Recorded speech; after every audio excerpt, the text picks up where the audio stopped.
Et la spirale baissière se poursuit en ce moment à la Bourse de Paris avec un CAC 40 en direction d'une 7e séance consécutive de baisse.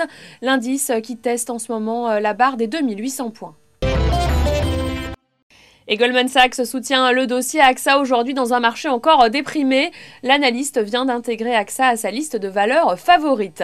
Les valeurs bancaires, elles, évoluent en ordre dispersé alors que Barclays vient d'abaisser ses objectifs de cours sur les 3 principaux établissements français. Crédit Agricole gagne un petit peu de terrain. En revanche, Société Générale cède 1,7%. Et puis voilà une information dont le groupe Air France se serait bien passé. L'AFP croit savoir qu'un Airbus A340 a dû être immobilisé à la mi-novembre à Boston après qu'un mécanicien a constaté l'absence d'une trentaine de vis sur un panneau de carénage. L'avion venait juste d'être révisé en Chine. Carrefour riposte et dément formellement toute information de presse au sujet d'un changement du dirigeant du groupe dans un bref communiqué qui vient d'être diffusé.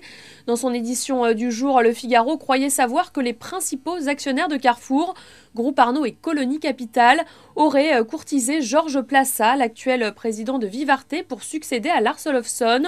Le conseil du groupe donnerait à l'actuel PDG du distributeur jusqu'à la fin de l'année pour faire ses preuves, notamment en termes d'atteinte des objectifs financiers.